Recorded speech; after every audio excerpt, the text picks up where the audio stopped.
Welcome to the Productpreneur Podcast. I'm your host, Nicole Delarzak, product development and marketing coach and mom of 3. Learn from and get inspired by women entrepreneurs killing it in the product space. Each episode, we will share the latest trends, proven strategies, and inside secrets of the product world, all designed to give you greater confidence to create your own success through a product venture. Let's do this. I love this next interview. It was my very first one, and so it's super special to me.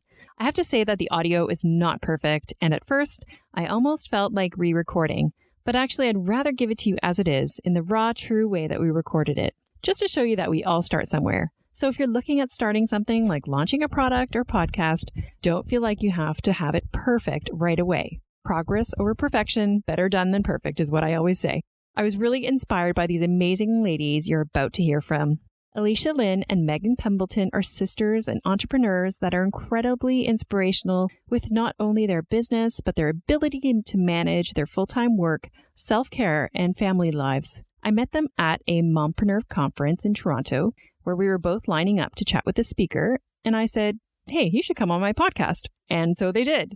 In 2017, Alicia and Megan, along with their mother, started BOMATERNITY. BOMATERNITY is a line of stylish and sporty nursing bras for moms. Since they have launched in October, they have successfully partnered with multiple retail stores in the GTA and were named Ones to Watch by the Mompreneurs. Enjoy the show. Welcome to the podcast, ladies. Hi, thanks so much for having us. Great to have you. So can we start off with just a little introduction? Tell us a bit about yourselves and your backgrounds. Yeah, so we grew up in Mississauga, and we currently both work. So this is Megan speaking. I actually work in commercial finance for a company that's affiliated with a bank. So I do that full time, and then this is sort of the side business for both of us. And then Alicia? So I'm a full-time teacher for Peel District School Board. I have been for about 5-6 years now. And I've had 2 kids in the past 2 years, and I'm pregnant with my 3rd. Wow. And yeah, so just keeping busy with those 2 things and then this side hustle. That is amazing. You are probably quite busy. Yes. 3 kids in, say, 3 years? Yeah, just about. Oh, wow. Good for you. Amazing. You're a Wonder Woman. Oh, yeah. Yeah. Wow. So you've been in finance and you're teaching and you grew up in Mississauga, that is in Ontario. What was the aha moment that led you to want to start your own product business? I guess you could say that I had always come from an athletic background. So I grew up playing competitive sports and school sports. And then I continued my athletic journey with an honors degree in kinesiology. I went on to getting married and really, really wanting to be a mom. And then on the complete other hand, my parents, we grew up with entrepreneurial parents. They've been in business for about 25 years. So we'd always seen the lifestyle that being in business, I guess you could say, provided you and how hard they had to work at it in the same breath. So I had always wanted to be in business and I wanted to own my own company, but I had never had anything that spoke to me. So make a long story short, I had my first baby. I was an avid gym goer. I was going to the gym and wearing my regular sports bras because those were the ones that were supportive of enough to support me, especially with milk maker boobs. So I was going to the gym and I was bringing him with me. And right before I'd work out and right after, especially when they're super young, you were feeding. And so I was pulling my beautiful sports bras down over my breasts and stretching them like crazy to feed him. And I had said, there's got to be something more practical than this. And I knew nursing bras existed because I had owned some, but just not really sports specific. And so I looked globally for a company that made them. And there were a couple, but nothing that I really, really liked, nothing that was stylish enough for me, and nothing that was convenient and local Canadian. So my head just kind of kept on spinning. And I was like, I love babies. I love being in this, athletic industry. And I was like, you know what, I can do this. It spoke loud enough to me and I couldn't stop thinking about it that I eventually just gave in and was like, okay, I'm going to do it. Wow, cool. So if everyone can listen to that, you can see that you started with a need and it was an unmet need, and you found just that white space in the market that no one has taken. And then you took the step to make your own. Yeah, exactly. How the winning products are successful is that they fulfill an unmet need. So I love that. That's so cool. And so since then, have you made a lot of tweaks to your original idea? When I first thought of the idea, I was like, I'm going to have nursing bras, and I'm going to have nursing tights, and I'm going to have every single product that, that active moms can wear. And then, you start learning about the business and the industry and the manufacturing, production, and all those things, and realize that, no, you're not going to be moving that fast. You need to start with one product and make sure that you understand that product well and you make that product well, and then you grow from there. So that was definitely a learning curve. But yeah, so we definitely thought bigger at first and then kind of toned it down to just focusing on bras, because that was the original idea. Our next product is a high-waisted athletic legging, but right now we are just focusing on the nursing everyday sports bras. Well, that is such a good tip, and something that I think everybody who's starting out in the product business is that it's best to start small. Yeah. Get it right and then move on, because, most people want to go gangbusters and start with a whole bunch at once. And you just don't want to get too far down the path before you really test something out. Yeah. And I think too, from us, we have fully self-funded this. We haven't seeked any type of investors at this point. I know we will have to probably soon, but coming from that perspective too, and when you are manufacturing, you have minimum order quantities. And that was something that we had no idea about. We're like, oh, we'll just make 20 of this bra and 50 of this bra. Well, no, you actually have to order a certain number. So that was in a whole other learning curve as well. Right, exactly. You can't just do one or two. So when did your whole family come into it? Like your mom and your sister?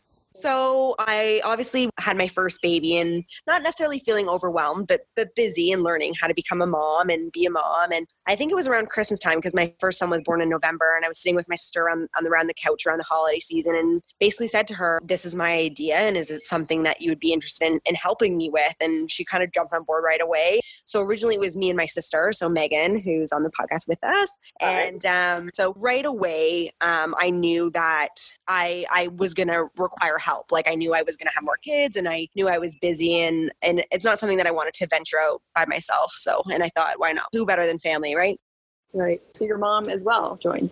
Yeah. So then my sister and I probably did the groundwork in terms of, okay, how do we get these made? Who designs them for us? Who can make them for us? All that work. And then our moms have always been a big rock for us. We were a family of 3 girls, and we've always been really, really close to our mom. And she was helping us out all the time anyways. And we're just like, you know what, you're pretty much part of this business, so you should be involved. And she gladly wanted to become involved. And so that's kind of how that happened. Yeah, and she has a financial background in her business, so she's handling that side for us. So it's something that, now I'm in commercial finance, it's a little bit of a new thing for me too, but in terms of running a business, she has, 25, 30 years in that, doing it on her own and making sure that everything's running really smoothly. So that's really been great having her do that for us on the back end.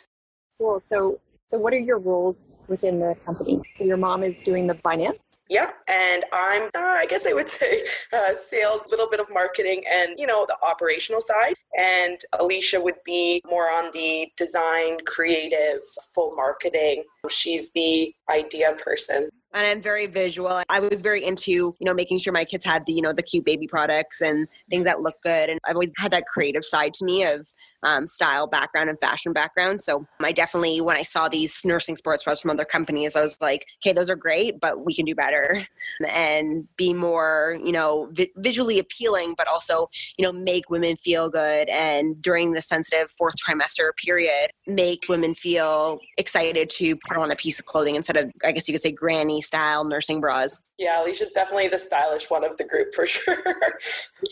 She takes the cake on that one. But yeah, I think we're still, I guess you could still call us a startup, first year in business. So we started in October. So, we have defined roles, but all 3 of us are very much involved in a lot of the decision making and absolutely how to move everything forward. It's not really like, hey, you stay in your lane. We're trying to get things done as fast as possible. All 3 of us work still. So it's kind of everybody chips in and does what we need to do to get things done. Right, of course. Yeah. So it's very overwhelming to start your own business right in the beginning, especially with babies. And then it's so great that you can complement each other with all of your skills. And you're also working full time. So I really don't know how you do it, but that's amazing. Oh, thanks. Okay. So I wonder if you can tell us more about your product. What is unique about the nursing bras that you've created? Yeah. So, I mean, just to kind of take what Alicia was saying about her ideas and what we really wanted to accomplish was not only is this bra going to be with you throughout all stages of your pregnancy, really grow with you throughout your pregnancy when you're nursing, that fourth trimester, but it's also going to be stylish and really, really functional for you. So that's why moms would need it. And, in terms of uniqueness, it's really just the fabrics, the manufacturing, the way it looks and feels, and the practicality piece. So like, for example, we know moms are busy, right? We're up early in the morning, we're nursing, you're, going out running to get groceries, you're maybe taking the baby on a walk, the dog for a walk, then you're going to the gym, or, you're busy from morning to night. So not necessarily the moms who are going to the gym, but like our product would be for moms who just have that go lifestyle, which most moms do, right? So a bra that would allow you to sweat in and perspire and not have the material catch it and sit on you all day. And plus it's very stylish, as you said. Yeah, exactly. They look good. And I think that's a big piece too, like being a mom, that maybe moms who haven't had kids yet don't appreciate that piece, is that, you have your postpartum tummy, you have so many body, maybe insecurities, or you're coming into the role of motherhood in so many different ways. And, you just want to feel good. So I think that, it's something you're going to wear every day, a bra. And if it can help you feel a little bit better or a little happier or see something pretty and makes you feel good, then that's what we kind of want to add to. Oh, that's so good. Yeah, it's so true that once you just had your baby and you're feeling like you're a milk producer, yeah, you're just a utility vehicle and you want to feel special, you want to feel beautiful. So I love that. That's great. So my listeners would be really interested in knowing the steps you took to launch your product, because I'm sure there are so many women out there who think about it and just don't know where to start. So maybe you could shed some light about, how did you go about it? What's the first thing you did? Yeah, absolutely. So, I mean, I think just basic steps, we got a business license. We decided on a name. We kind of did a little bit of branding work, decided on some colors and a logo. And then obviously from a product standpoint, the biggest thing is to sell, you need to have a product in hand. So we looked into manufacturing, brand designs, colors that we wanted to do for each of the designs, and then just really reaching out to people, contacts in that space, trying to find out, who, what, where, when, why we could, or how we could do this from a, an operational standpoint, bringing that idea to fruition in that sense. Cool. So I read, I think it was on your website, that it took about 18 months to design the bras. Is that correct? Yeah. Yeah. So we initially thought of the idea, I guess you could say October of 2016. And then we didn't have a product in hand until about following year and a half. Mm-hmm. So at the biggest learning curve, and we still have tons of learning to do, is the production pieces, finding somewhere to manufacture your product. So you reach out to manufacturers all over Canada, overseas. You can find them on Alibaba. You can find them just by Googling. But that was the biggest learning curve for us, was who is going to make this product for us. That's right. Yeah. And we did actually go through some sampling and designs with multiple manufacturers. And so that's really what took a lot of the time. And we didn't like some of it, so we had to kind of cut our losses there and move on. Right. That was really difficult, especially because we just wanted everything to happen then. We wanted it to go now. And we really wanted to be hands-on too. So we needed somebody that could work with us on all the small little details. And then once we got those samples in hand and we could see it, Alicia could try it on, test it out. That's when I think we knew we got it fairly right. We're still learning. Wow. So do you manufacture in Canada or overseas? Overseas right now. Okay. So yeah. I guess it would take a long time to get the samples back. Each round, can take probably 6 weeks, 2 months? Yeah, it really just depends on who you're working with. There's time differences and communication barriers. Yeah. So I would say the sampling process probably took about 3 months. But again, we were very, very, very specific about what we wanted. And so if one thing was not right, we would make them fix it before getting the samples done. And I mean, it's worth it to note too, like we did reach out to everybody and every person we Googled. I think I spent weeks on end reaching out to people, and we're such a specific type of active wear that not a lot of manufacturers actually do our product. So that's another thing to look into too, is how easy is it to make your product? Yeah, that was a big learning curve. I was like, oh yeah, we're just going to do bras. And then 3 months later, after reaching out to, let's say 50, 100 manufacturers, they're like, you realize that bras are like the most technical garment you could have chosen. They're like, well, we can do t-shirts and leggings. And we're like, no, we want to do bras. So all these other companies, and it is a frustration for us too, which we shouldn't really be looking outside our lane, but we see, these companies that are producing t-shirts and tights, and good for them. But when you're comparing it to such a technical garment like a bra, there's no comparison. Yeah. So look at how complicated it is actually to manufacture, try to get somebody in the space who knows that. But yeah, from a sewing manufacturing standpoint, it's highly, highly technical. Wow. Okay. Good to know. And so now you are live, like you're selling it on your website, right? Yep. And also in retail? We are, yeah. That's great. So how do you manage the distribution then currently?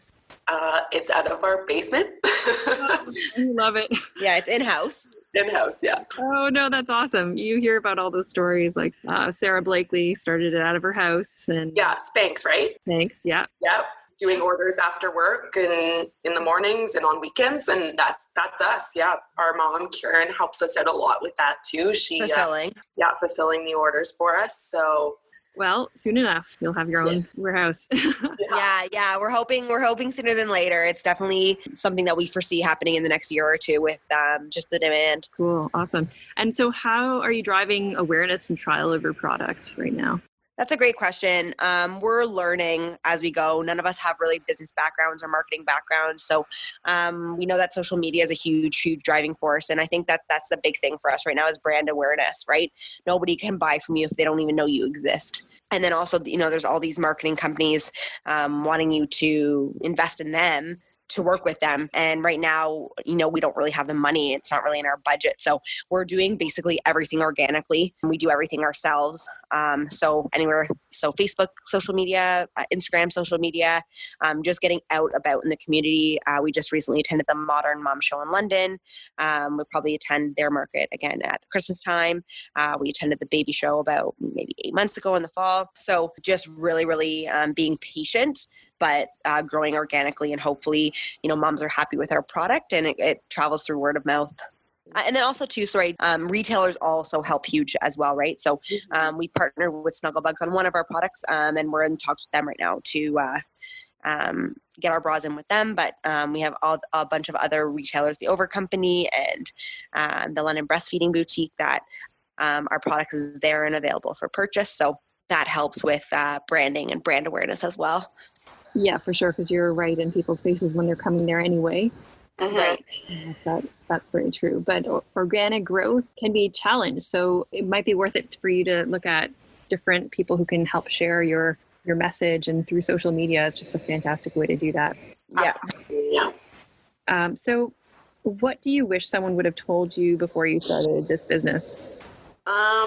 I think we can probably both answer for each of us individually, but I think for me, it's 24/7. Even when I think something's done, or, we've had a project completed, there's probably about 101 other things that we could be doing. And with full-time jobs, you kind of have to give yourself a little bit of a break, that everything's not going to happen instantaneously. And then the big thing that I think we talked about a little bit before was there will be losses too. So it's great to say, you're going to win and you're going to hit the ground running and everything's going to go perfect. But those losses teach you a lot, and that's okay. So that's what I wish somebody kind of just said, hey, you know what, it's okay if you make the wrong decision or spend the wrong amount of money on something, or, your manufacturer didn't do something perfect. At the end of the day, when you have your product in hand, it's really going to be all worth it. Totally. Yeah, that's so true. Because, I mean, we all make mistakes. And especially when you're learning something new, there are going to be times when you just either make a mistake or things don't go the way you want them to go.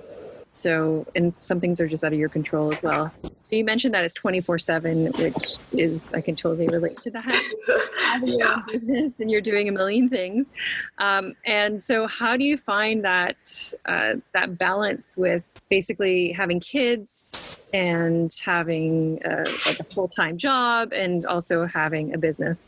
Yeah, so balance has always been like a really big priority for me in my life. I've always kind of, read people's success stories from celebrities to other business owners. And for me, when I really dig deep and, figure out what means the most to me, for me, it's to have a little bit of everything. So I want to be a good mom. I want to be a good wife.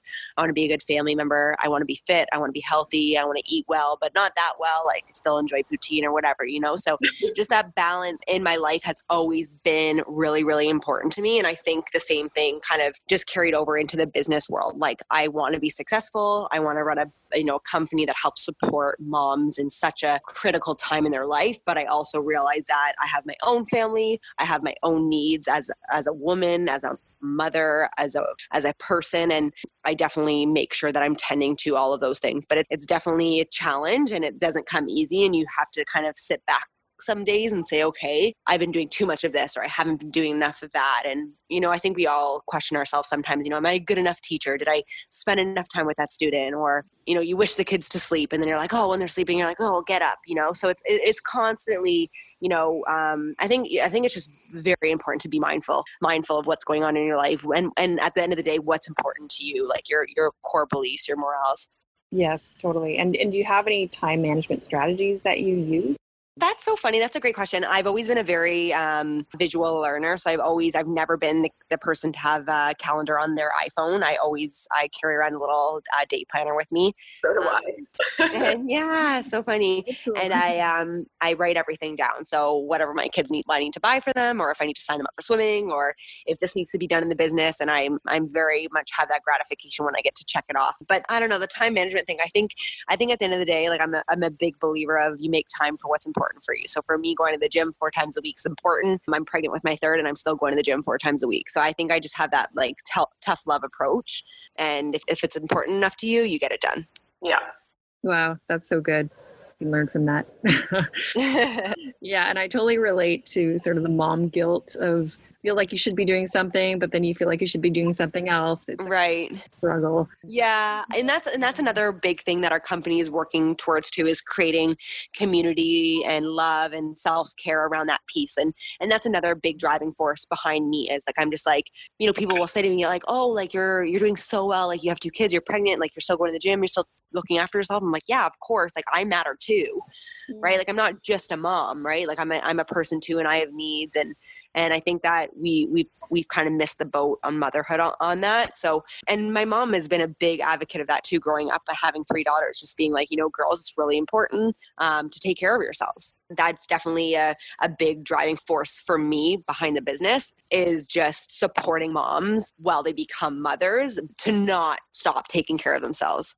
Oh, that's so beautiful. Yeah, I think you're right. Like as soon as you stop taking care of yourself, and I notice it for me anyway, I get so stressed, I can't think straight, and things just go downhill. And it's so important. And sometimes we lose track of that because other things get in the way. But for sure, fitness and wellness is a huge part of being balanced and just feeling good about yourself. Yeah. And that gratification too, I think when we talk about the time management piece and the lists and the 101 things to do, if you have the 101 things to do and you work full time and you've got kids at home and that sort of thing, do 5. Spend an hour, sit in the office, do 5, check them off. You'll feel so much better just doing that, and you'll get to the rest. You will. So it is tough, but like Alicia said, you will make time for those things that are really, really important. Don't forget to take care of yourself. But when you're running a business on the side, take that hour a night and sit down get those things done.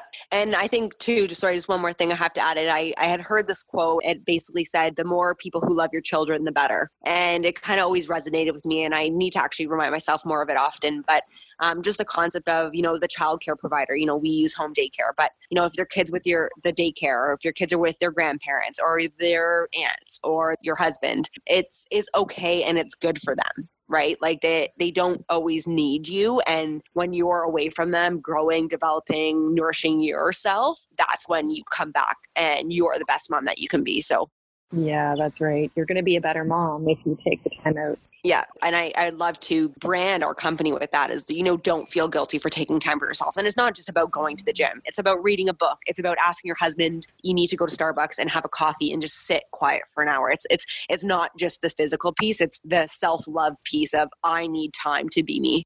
Right. Yeah, that's so great. And I think if you make that a part of your brand, I think that would really resonate with moms. Yeah. So that's what we're working on.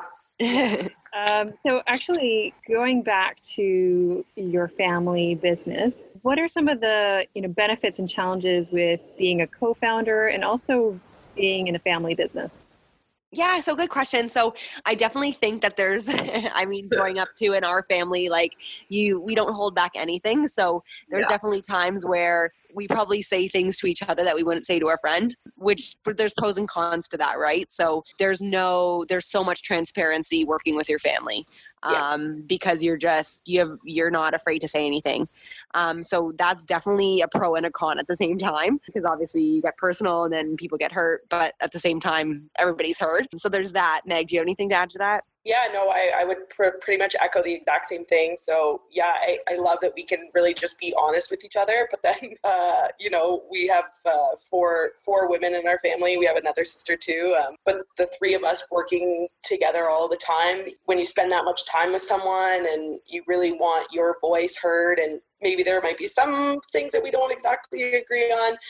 It's great to have a family member to say, hey, you know what, my opinion matters. I really want to get this done. And you might be a little bit more forceful. You can kind of just be super, super transparent. But then on the other side, they're your family member and you love them. So it gets, I don't want to say complicated, but it's been great so far. I think we've had our struggles, roller coasters of emotions just when things don't go great on the business side. With the manufacturing, we kind of talked about a little bit. It's just an added stress in the family dynamic as well. Right. Right. Because you never get away from it. Then it's all around you with your family. You probably talk about business, like at the dinner table or whatever. Yeah. Yeah. And I think too, the financial side, we've probably maxed out personal finances at this point where it's we need to figure out what we're doing next financially for the business too, which creates stress too, because we all have lives and we're all working full time. So where is this money magically going to appear from? But we're figuring it out. Right. And actually that brings me to my next question. So what's next for your business? What do you see? Where do you see the growth? So definitely the growth is going to be through word of mouth and brand awareness. I think that's our focus for this year is just getting out there, being seen and making moms aware of our products. So in the community, running workshops, attending markets. So that definitely being one thing. And then two is partnering with a major retailer. So not a small retailer, but hopefully a big retailer that has presence all across Canada to help get our message out there. Yeah, and we talked a little bit about manufacturing and design and some other products we're working on. And so, our 2 to 5 year goal is to be a full maternity activewear line. So we're always thinking about, 6 months, 9 months, 12 months production schedules. What do we want to be doing next? So I think Alicia mentioned we're looking into doing a high-waisted tight and possibly a top of some kind. So we've got some, preliminary things we're working on. We won't give away everything right now, but that would be up next for sure. And we actually had a couple moms talking to us recently about, expanding that line. And so it's really interesting to hear getting that feedback from moms that they would want to see that from us too. So that's awesome. That sounds super exciting. Mm-hmm. I would be up for that if I was pregnant. We get that a lot too. And I think you've done it right. You've started small and then you're growing and then you're looking to a retailer. So like a lot of people just want to jump right into going to a national chain or something, and quite a bit of risk right in the beginning. Yeah, and it's a learning curve. I mean, you want to make the small mistakes small. If you're going and jumping in, if you've got that expertise, that's great. But, from our end, it was kind of a brand new market for us. And we've got work experience and life experience and our parents' experience in their business, being self-employed for that many years. But you really got to make and measure what you're willing to risk. And we really thought that we know we've got a good product. We know what we want to achieve, but, working with retailers is completely different from anything we've ever done before. So, what are POs and, what is the wholesale price and, all of these things that we wouldn't even. And then profit margins, right? Like a big thing for me is a lot of our competition, they sell their bras for $100. And I'm like, that's crazy. Like I make a good living, me and my husband make a good living. And I'm like, I don't want to pay $100 for a bra. Lululemon doesn't even charge that, right? So making our product affordable, but also then that factor coming into play with retailers, because then there's a huge, huge issue with profit margin versus being solely direct from e-commerce. Yeah. You want to make sure that the pricing is in line because you wouldn't want to undercut your retailer. So it is a bit of a balance. Exactly. And then we also want to, I think at the end of the day, like, I just want to keep in mind for our business, and it's important to come back to, is that, we want to be there to support moms. And if that's, having our bras $10 cheaper so that they can afford it and be part of their postpartum 4th trimester journey, then that's a priority to us. Yeah, exactly. Oh, I think everyone's going to fall in love with you now. So tell us a little bit more about how people can find you and your product. Yeah, for sure. So we have an awesome website, www.BOMATERNITY, that's B-O, and then maternity.com. And then we're also on Instagram, Facebook, and Pinterest at BOMATERNITY. And it's myself, Megan, Alicia, and Karen who will be interacting with you, responding to your messages, helping answer your questions. So we're very much still, like Alicia said, in every part of the business and really love speaking to everybody. So please reach out. Ask us any questions you want. And feedback, we're always wanting feedback. We've learned so much in the past year and a half, but especially about, bust sizes and how there's literally a million of them. Just making sure that we're developing a product and hearing our customers' feedback on what they like, what they don't like, what they need. And we always want to be listening. Yeah. So great. I love it. And so we're going to put this all in the show notes, but be sure to look out for these two ladies. I'm sure their product is going to be super successful and that we'll see way more of them and their products in the future. So thank you both for joining this podcast. I'm so thrilled that you came on and I learned so much. Thanks so much. It's been awesome talking to you. Thank you. Yeah, thank you very much. It's been wonderful. It's our first official podcast. No shame in saying that. We're startup, we're learning, we're growing, and we love collaborating with other local entrepreneurs. Mm-hmm. About sharing and learning, and actually no shame because this is my first podcast as well. Woohoo. Thank you for being my first guest. That's wonderful. Well, take care and we wish you the best of luck and we'll stay in touch. Thank you. You too. Thank you for listening to the Productpreneur Podcast. If you loved this episode, we'd be so grateful if you could take a sec to subscribe, share it, and review it on Apple Podcasts. Your review will help more women build their own dream product business. By the way, if you have any feedback, comments, or questions, email me at info@nicoledelarzac.com. Until next time, keep dreaming up those product ideas.